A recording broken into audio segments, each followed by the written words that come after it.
Hola y bienvenidos una vez más al canal de Medicina Legal. En esta ocasión hablaremos de la medicina legal y la criminología en aspectos principales y puntuales, refiriéndonos a las ciencias forenses, a la medicina legal y a la criminología como parte de esta. También en cuanto al perfil criminológico, la imputabilidad e inimputabilidad desde el aspecto de la medicina legal, el derecho penal y la criminología. También hablaremos un poco de la victimología y la política criminal.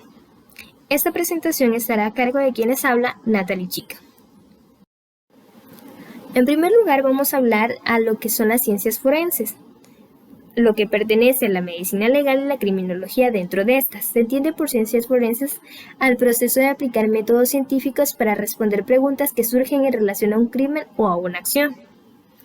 Una vez refiriéndonos a esto, hablaremos de lo que es la medicina legal. Como pueden apreciar, se define la medicina legal en cuanto se trata de aplicar a los conocimientos del médico, pero no con el objetivo de diagnosticar y tratar, sino de resolver las cuestiones de índole biológica en la aplicación práctica de las leyes.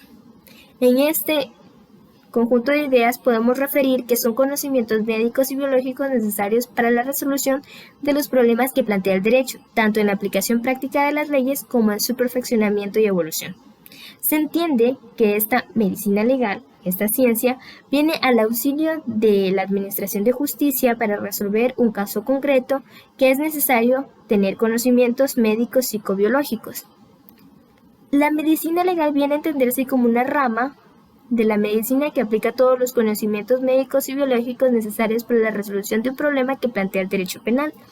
Dentro del aspecto histórico, vemos que la medicina legal parte por primera vez, se refieren a esta en Alemania en el siglo XVI, con la ley carolina promulgada por Carlos V en el año de 1532, que obligaba a expertos en la medicina, en aquella época se entendía como los barberos y cirujanos de la época, a intervenir sobre los cadáveres en casos de homicidio voluntario o involuntario. Habiendo definido la medicina legal, procederemos a referirnos a la criminología. Como se observa en la definición de Antonio García, esta es una ciencia empírica e interdisciplinaria que se ocupa del crimen, del delincuente, de la víctima y del control social del comportamiento desviado. Es decir, que es un estudio del comportamiento delictivo, de las causas del delito, de las formas de prevenir el delito y de la rehabilitación o a su vez el castigo del delincuente. Esta puede verse como un campo interdisciplinario que combina las ciencias del comportamiento, las ciencias sociales y el derecho. La ciencia que es la criminología forense, es el estudio científico del delito, de los delincuentes y las víctimas para su aplicación en el ámbito de investigación criminal y la aplicación de la justicia. Al ser una ciencia multidisciplinar, va a reunir un conjunto de conocimientos psicológicos, sociológicos y jurídicos que van a ser necesarios para asegurar desde un punto de vista social a las autoridades judiciales en aquellas cuestiones que tienen una repercusión asimismo judicial. Ahora, las personas con conocimientos técnicos en criminología aportan una valoración de diversas cuestiones en los siguientes ámbitos, principalmente en el ámbito judicial. En este encontramos el derecho penal, en el que se van a referir a la peligrosidad del delincuente, las medidas de seguridad, la sustitución de la pena y el perfil criminológico. Sobre este último vamos a encontrar las características del delincuente, las técnicas empleadas y la descripción de las herramientas. También va a enmarcarse en lo que es el modus operandi, entendiéndose como el modus operandi aquello que refleja cómo se lleva a cabo el delito. También va a referir a lo que es la huella psicológica, y se entiende como la huella psicológica aquella acción en la que se denotan los actos que realizamos. Todas las personas, indistintamente, al realizar una acción, al realizar un acto, va a dejar impregnada parte de su personalidad. Hemos llegado a lo que es el perfil criminológico. En pocas palabras lo podemos referir como rasgos característicos del presunto delincuente. El perfil criminológico se define un poco más ampliamente como una estimación o un análisis acerca de las características biográficas y del estilo de vida del sujeto responsable de una serie de acciones criminales graves y que no ha sido identificado, es decir, un desconocido. La finalidad que se tiene va a ser determinar los rasgos característicos del presunto delincuente, con el objetivo de descartar a otros posibles sospechosos con ciertos puntos de coincidencia, para brindar una rama de investigación que sea acertada. Vemos que esta técnica de perfilación, como la mayoría de técnicas, también tiene propias limitaciones, al no ser una ciencia exacta y estar basada en el análisis de la huella psicológica que deja el perpetrador del hecho, el victimario, el sujeto activo. Esto impregnado en la escena del crimen, en los datos que pueden facilitar las estadísticas al ser recopilados y en otros casos en las teorías que se aportan por parte de la psicología y de la criminología. Históricamente vemos que el primer perfil criminal surge con Anna Bumber en Nueva York, Estados Unidos. Esto a cargo de un psiquiatra forense que surge luego de que se hayan colocado 30 dispositivos en la ciudad de Nueva York durante 8 años. El psiquiatra forense Purcell fue el encargado de examinar las escenas donde se utilizaron los artefactos y se llevó a cabo la explosión y facilitar un perfil a la policía. Según el experto, la construcción del perfil fue fruto del empleo del razonamiento deductivo y de una contrastada experiencia sumada al cálculo de probabilidades. Para la metodología de la misma vamos a encontrar que para construir un perfil criminal es imprescindible llevar a cabo un análisis muy completo que va a incluir la escena del crimen, es decir, el lugar donde se realizó el hecho, el perfil geográfico, la ubicación espacial en donde se realizó, el modus operandi, la firma del asesino y la victimología. Dentro de la firma del asesino vamos a encontrar cualidades, características, cuestiones que lo van a hacer diferente de otros perpetradores. Por ejemplo, en el caso del monstruo de Génova, que fue un asesino muy conocido dentro de Colombia, al inicio cortaba un dedo del pie de sus víctimas. En cuanto a la victimología nos referiremos más adelante. Referente a la inimputabilidad e imputabilidad, en primer lugar, vamos a empezar por conceptualizarlo. Etimológicamente proviene de dos raíces latinas, in, que significa no, e imputare, que significa atribuible. Por tanto, para el derecho penal, la pena es una consecuencia del delito, del cometimiento del mismo, y su imposición requiere que el autor del mismo tenga facultades psíquicas y un determinado grado de madurez psíquica, psicológica y física para que se le pueda atribuir la misma.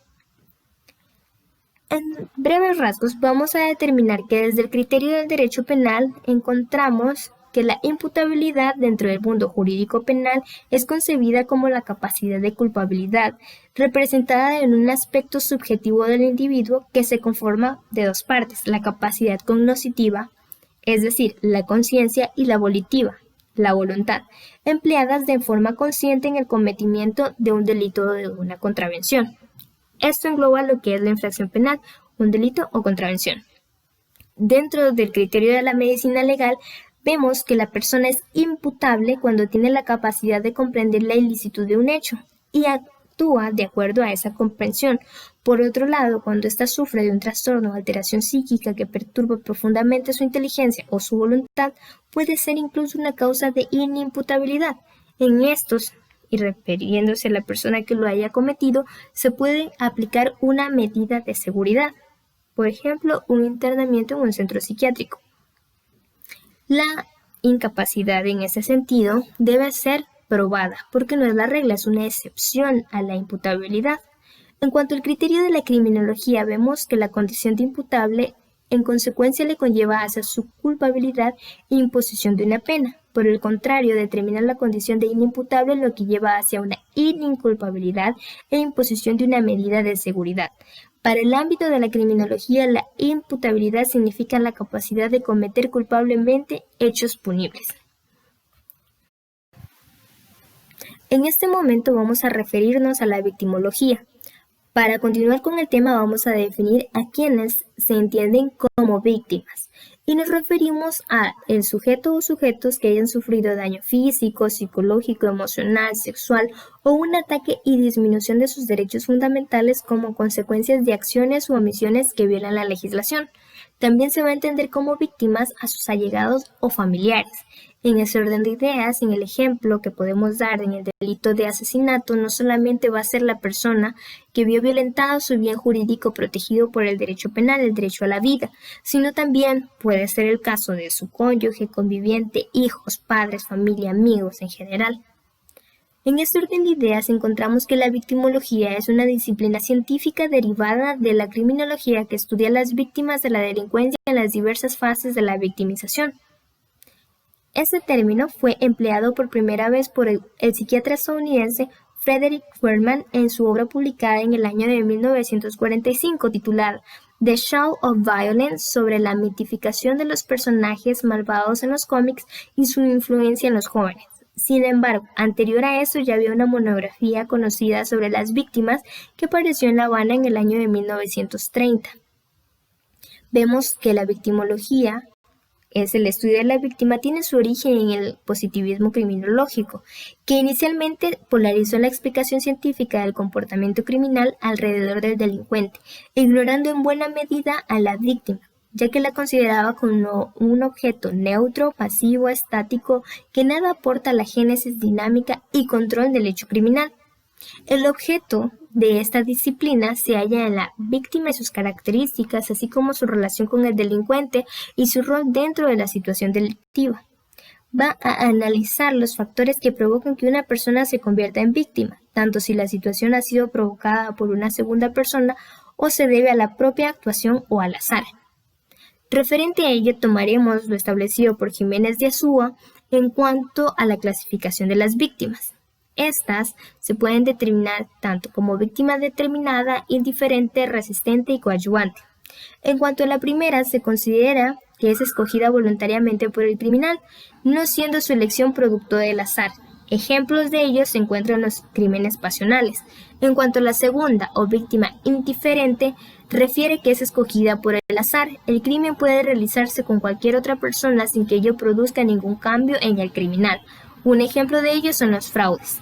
En cuanto a la víctima resistente, es aquella capaz de resistirse y defenderse. Esto puede ser incluso un hecho determinante para que el victimario la elija. En cuanto a la víctima coadyuvante, manifiesta que existen víctimas que participan de forma activa en el delito, si bien es posible que actúen bajo la coacción. En cuanto a la política criminal, esta expresión comienza a utilizarse a principios de la Revolución Industrial, la cual se desarrolló en el siglo XVIII como resultado del incremento de la población en grandes ciudades como Londres, París y Berlín, en las que se dispararon las acciones criminales que llegaron a afectar la estabilidad política y económica. De aquí que se formulasen políticas estatales de lucha contra el crimen, aunque las mismas siempre iban enfocadas principalmente hacia la prevención del mismo y posteriormente la lucha efectiva contra la delincuencia. De ahí que se va a afirmar que el conjunto de acciones, planes y decisiones e instrumentos estatales desarrollados por los estados a partir del poder penal se revelasen como una fuerza de cohesión estatal contra las manifestaciones delictivas. Las características fundamentales de estas se hallan en la aplicación frecuente de multas, eliminándose las penas cortas en prisión, de modo que logre reeducar al infractor sin necesidad de introducirlo a un ambiente que podría transformarlo negativamente. En este orden de ideas vemos que las políticas criminales han sido desarrolladas a finales del siglo XIX hasta el presente, con el objetivo de prevenir y combatir las manifestaciones criminales, destacando las investigaciones realizadas por los criminólogos que han permitido crear un perfil científicamente respaldado que ha propiciado la toma de medidas y pautas de tipo profiláctico en la determinación de individuos para evitar el desarrollo de tendencias criminales a mayor envergadura. Dentro de nuestro país, Ecuador, se ha desarrollado esto por parte de la Fiscalía General del Estado, que destacan las estadísticas de los fenómenos no delictivos. Gracias, y esta ha sido toda la presentación por el día de hoy. Espero que hayan disfrutado el video. Muchas gracias.